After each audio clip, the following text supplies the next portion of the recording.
कामाचं बर्डन म्हणजे प्रेशर ते जास्तच द्यायला म्हणजे मला दिसायला लागल्या होत्या गोष्टी की घराकडे माझं दुर्लक्ष होतं, सॅलरी वाढत नाही आणि कामाचा लोड जास्त. नमस्कार, स्वागत आहे तुमचं एका नवीन व्हिडिओमध्ये. आणि मी कोणत्या कारणामुळे जॉब सोडला तेच कारण आज मी तुम्हाला सांगणार आहे. आणि व्हिडिओ शेवटपर्यंत पहा. व्हिडिओ आवडला तर लाईक करा आणि चॅनेलला सबस्क्राईब करा.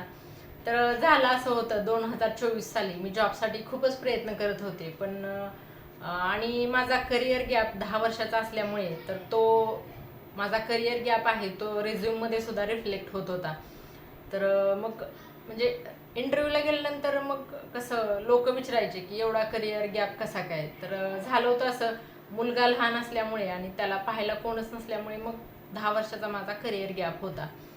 आणि मग खूपच स्ट्रगल मी करत होते जॉब मिळवण्यासाठी. आणि एकदा काय झालं, सकाळ न्यूजपेपरमध्ये ॲड पाहिली मी की अकाउंट असिस्टंटची ॲड होती, हायर करायचे होते त्यांना 5 अकाउंट असिस्टंट. मग तिथे मी मेल वगैरे केला माझा रिझ्यूम आणि 4च दिवसात मला तिथून कॉल आला की तुम्ही इंटरव्ह्यूसाठी या म्हणून. मग येते म्हटलं मी. मग गेले इंटरव्ह्यूला वगैरे. पण सॅलरीचा आकडा ऐकल्यानंतर मी थोडी मग नर्वस झाले.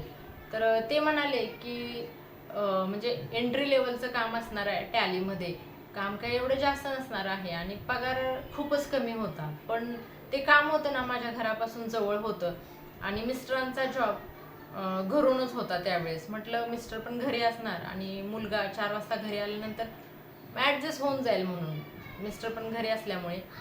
मग माझं टायमिंग होतं 9 ते 5:30चं टायमिंग होतं. आणि मग ते असं म्हणाले की काम जास्त नसणार आहे आणि सॅलरी खूप कमी होती आणि घरापासून फक्त अर्ध्या तासाच्या अंतरावर होतं. मग मी विचार केला की म्हणजे ते मला तसं म्हणाले की 6 महिन्यानंतर पगारसुद्धा वाढेल म्हणून तुमचं काम बघून. तर म्हणजे झालं उलटच सगळं. ते तसं म्हणाले त्यामुळे मी जॉबसुद्धा जॉईन केला.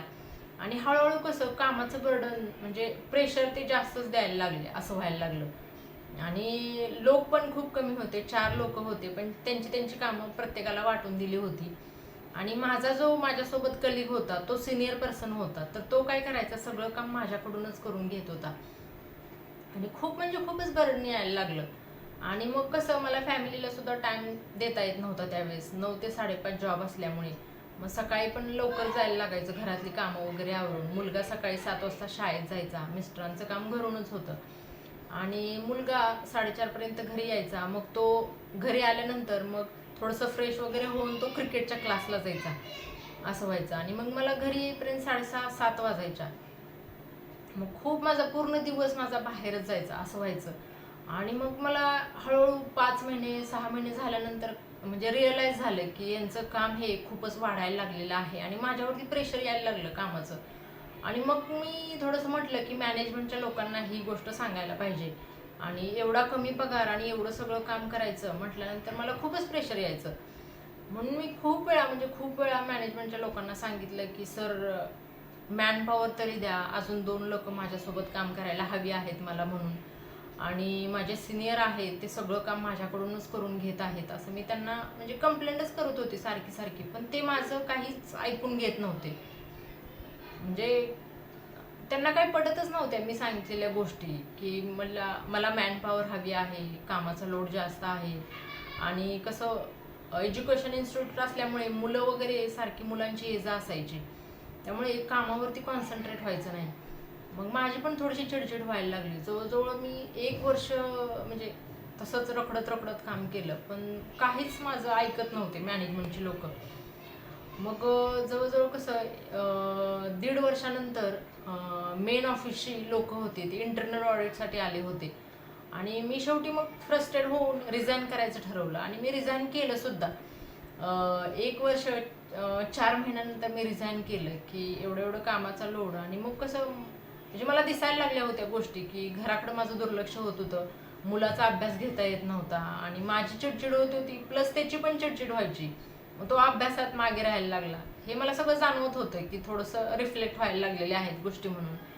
तर मग 4 महिने झाल्यानंतर मी रिझाईन दिलं.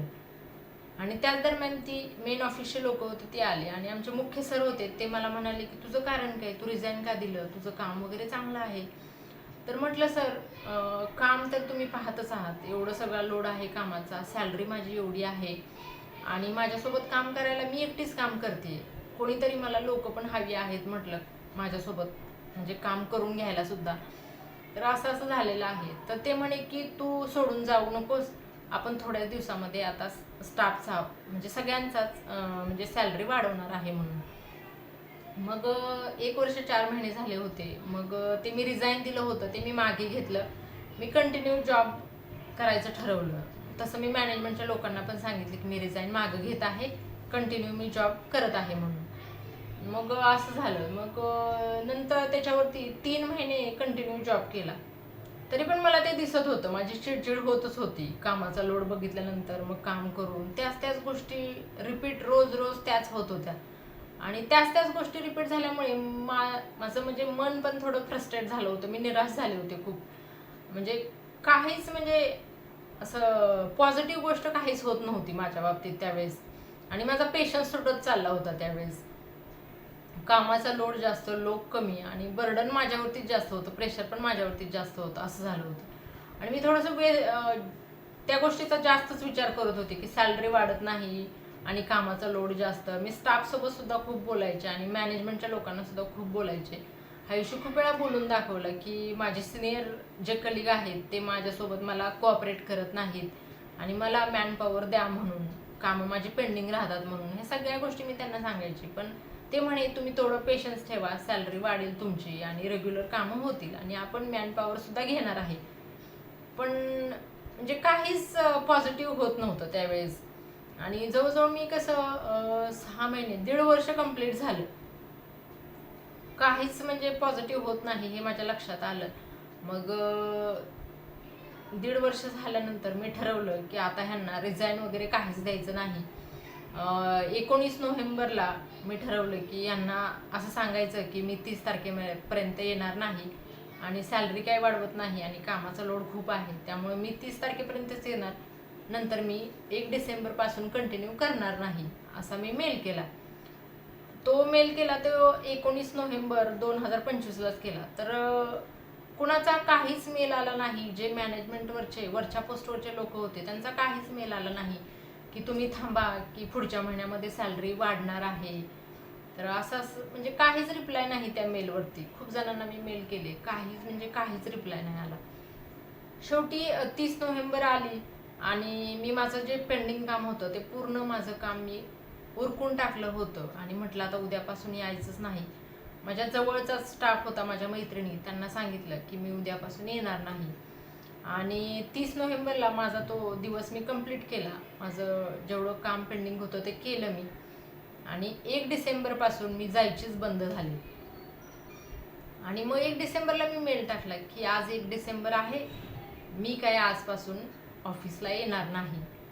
तर त्याच्यावरती मग 1 डिसेंबरचा तो दिवस गेला. 2 डिसेंबरला मला मॅनेजमेंटचा मेल आला की म्हणजे तुमचं म्हणजे सॅलरी इन्क्रीज व्हायचं जे लेटर आहे ना, ते म्हणजे ॲप्लिकेशन आहे ना, तर ते प्रोसेसमध्ये आहे, तुम्ही जॉब कंटिन्यू करा, असं मला मेल आला. तुम्ही थोडं पेशन्स ठेवा म्हणून. पण मला ते म्हणजे त्यांनी एवढे दिवस लावले होतं, माझा त्याच्यावरती विश्वासच नव्हता. मी पूर्ण फ्रस्ट्रेट झाले होते, निराश झाले होते. तर म्हटलं मेलला काहीच रिप्लाय करायचं नाही. आणि मग त्या दिवशी मी काहीच रिप्लाय केला नाही. 3 डिसेंबरला मेल केला आणि मी पूर्ण नोव्हेंबरचा महिना पूर्ण मी काम केलं होतं. पण त्यांनी माझी सॅलरी नोव्हेंबरची ती होल्डच केली, म्हणजे सॅलरी माझी रिलीज केलीच नाही. कारण त्यांना वाटत होतं की मी ऑफिशियली माझी जी रिस्पॉन्सिबिलिटी आहे ती हँडओव्हर करून जायला पाहिजे म्हणून. मग ते तसं केलं नाही ना मी, त्यामुळे ते सॅलरी होल्ड केली माझी. तर तो त्यांनी इश्यू पकडला होता की तुम्ही रिझाईन दिलं नाही, तुमच्या ज्या रिस्पॉन्सिबिलिटीज आहेत त्या हँडओव्हर केल्या नाहीत. तर त्यांचं म्हणणं होतं की तुम्ही तुमचं काम आहे ते हँडओव्हर करा, ऑफिशियली सगळ्या गोष्टी तुम्ही म्हणजे आउट व्हायच्या, इन्स्टिट्यूटमधून बाहेर पडायच्या गोष्टी आहेत त्या सगळ्या तुम्ही प्रोसेसने फॉलो करा, मग तुमची सॅलरी रिलीज करू म्हणून. पण मला ती इच्छाच नव्हती तिथे परत जायची आणि ते सगळ्या प्रोसेस करायची. मग ते सॅलरी मी म्हटलं नाही तर नाही. मग शेवटी त्यांनी ती सॅलरी होल्डच केलेली आहे, केलीच नाही सॅलरी. मग असं झालं बघा, मी थोडा पेशन्स ठेवायला हवा होता. आणि काय झालं, डिसेंबरपासून मी जायची बंद झाली आणि जानेवारीत मला माझ्या मैत्रिणीचा फोन आला की अगं सॅलरी त्यांनी वाढवली, सगळ्या स्टाफची वाढवली. आणि जे नवीन जॉईन झाले होते, ज्यांना 1-2 महिने झाले होते, काही मुलं होती तर ती जॉईन झाली होती, त्यांची सुद्धा सॅलरी त्यांनी वाढवली. तर मला हे सांगायचं होतं की थोडा पेशन्स मी ठेवला असताना तर माझी सुद्धा सॅलरी चांगल्या प्रकारे वाढली असती. आणि म्हणजे कसं मी थोडा पेशन्स ठेवला नाही, ते पेशन्स तुटला होता, माझा पूर्ण तुटला होता पेशन्स. तर हीच मला गोष्ट तुमच्यासोबत शेअर करायची आहे. तुम्ही म्हणजे कुठलं पण काम करत असताना थोडा पेशन्स ठेवायला पाहिजे. आणि तो पेशन्स मी ठेवला नाही, नाहीतर माझा सुद्धा आत्ता चांगलाच पगार वाढला असता. तर ही गोष्ट मला तुमच्यासोबत शेअर करायची होती, हा अनुभव मला तुमच्यासोबत शेअर करायचा होता. व्हिडिओ आवडला तर मला कमेंटमध्ये नक्की सांगा, या व्हिडिओमधला कोणता पार्ट तुम्हाला जास्त आवडला. व्हिडिओ शेवटपर्यंत पाहिल्याबद्दल थँक्स फॉर वॉचिंग. धन्यवाद.